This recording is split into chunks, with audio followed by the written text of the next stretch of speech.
In my last video, I profiled a very successful Japanese trader named BNF who made well over $150 million in his trading career, and I shared 5 of his trading ideas with you. Now, if you haven't watched it yet, you can check it out at the end of this video. So in this video, I will share 5 more trading ideas of his and give you some practical trading examples so you can replicate his trading success. So let's get started. The first trading idea that I want to share with you is BNF looks at the big picture.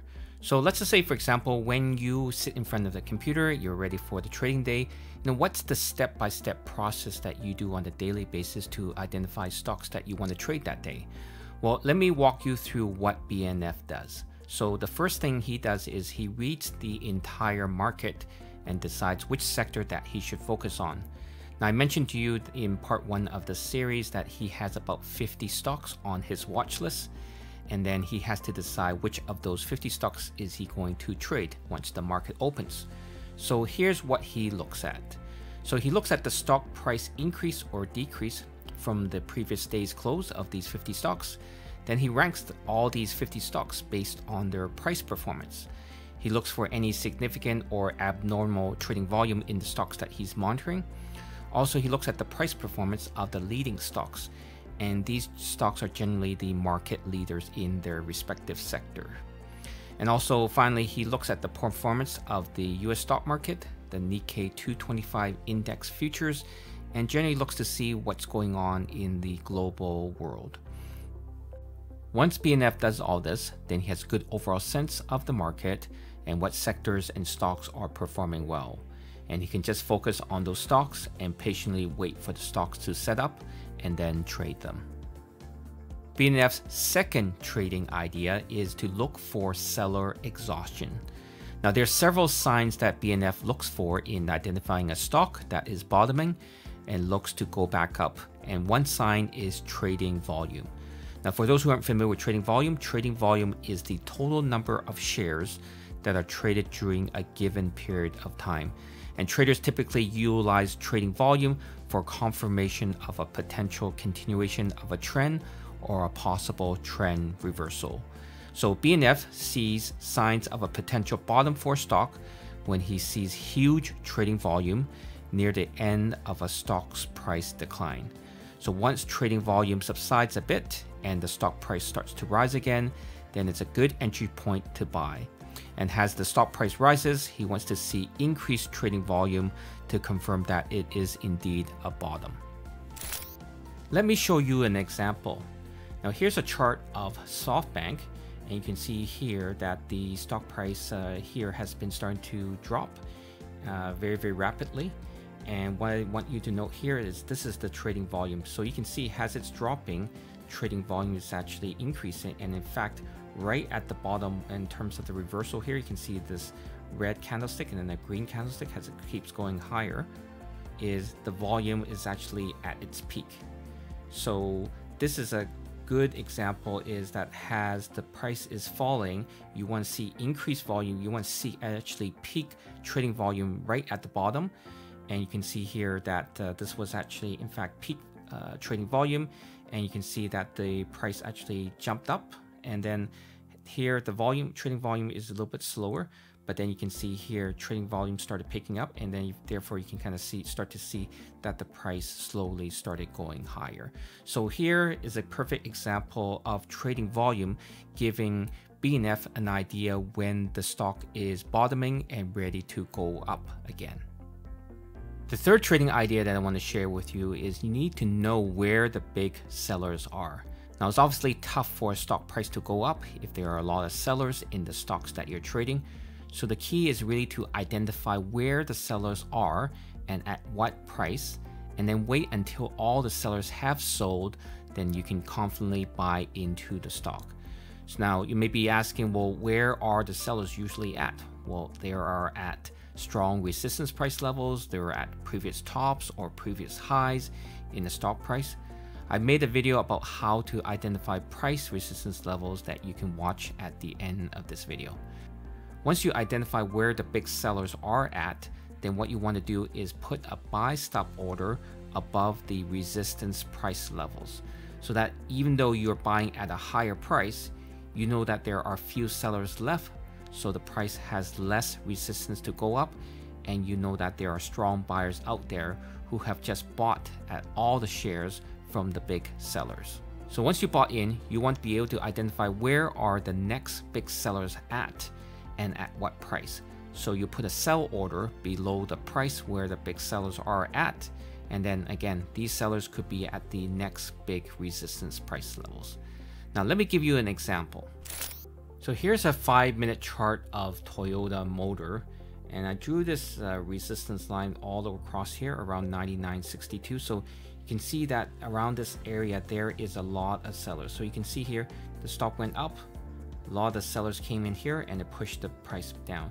So the buyers tried pushing up again, getting close to that level, sellers sold it off, right? Push it down, buyers tried push it back up again, briefly went above a little bit above the line, and then the sellers here pushed it back down. So you can see that the sellers are right now outweighing the buyers. So the buyers again tried again, and you see it failed, and then down here the buyers tried to find push here, couldn't work. Sellers were still in control.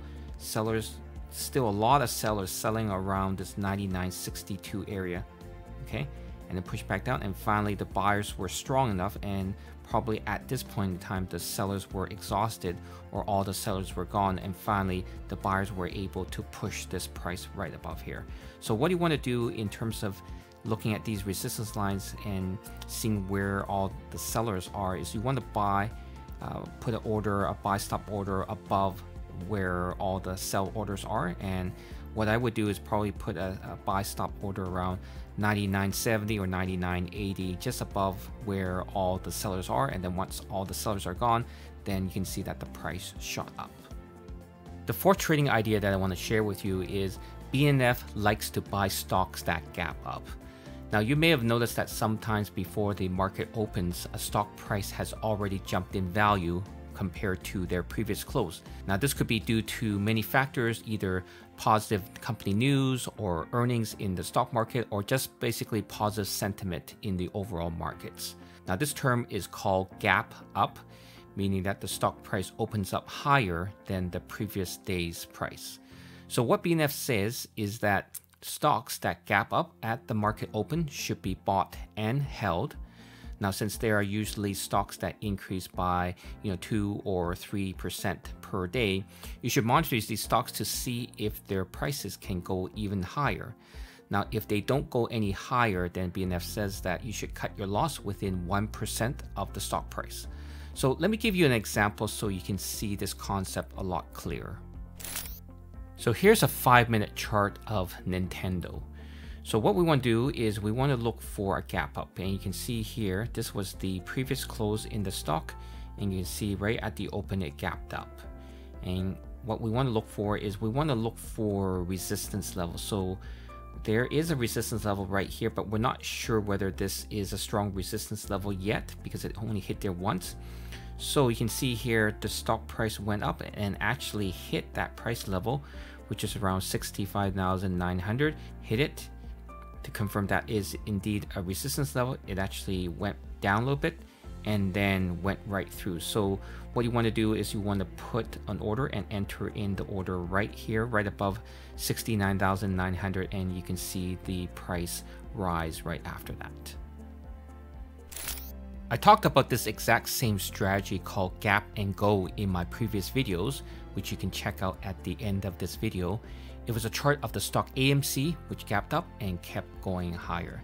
Now you have to be very, very careful and selective on what stocks to buy on these gap ups because not all of them will work. So here are a few things that you need to keep in mind. So first of all, if the market is down a lot on that particular day, then these gap up strategies might not work. Also, secondly, is if the price gaps up and then trades in a very, very volatile manner, meaning that it's going sharply up, sharply down, then also it might not work. And lastly is that it's more ideal if the stock price gaps up due to some good news or earnings, because you need to see that there is a huge demand for the stock price and a strong number of buyers who are buying up the stock. BNF's fifth trading idea is to share with you what type of stocks that he likes to day trade. Now, as I mentioned in the previous video, BNF doesn't day trade much, but what he does suggest for traders who do day trade is to avoid the hot stocks of each day. So for him, he suggests the trick to day trading is to target stocks that are liquid, meaning that they generally have high trading volume on a daily basis and they constantly move up and down. So you're looking for more volatility in the stock. So stocks with too much price movements, but very, very low liquidity, meaning very, very low volume, such as those in emerging markets, are actually not suitable for day trading.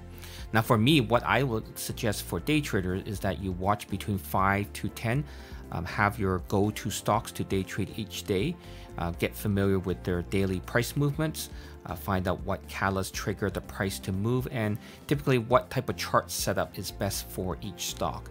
Now, this way you don't have to chase the hot stocks every day, but just have to wait for the perfect setup for the stocks that you are monitoring on a daily basis. Thanks for watching. If you like this video and want to watch other videos where I profile the top traders in the world, please click on the left for another trader profile video, and also click on the right for my top trader profile playlist. I'll see you on the next video.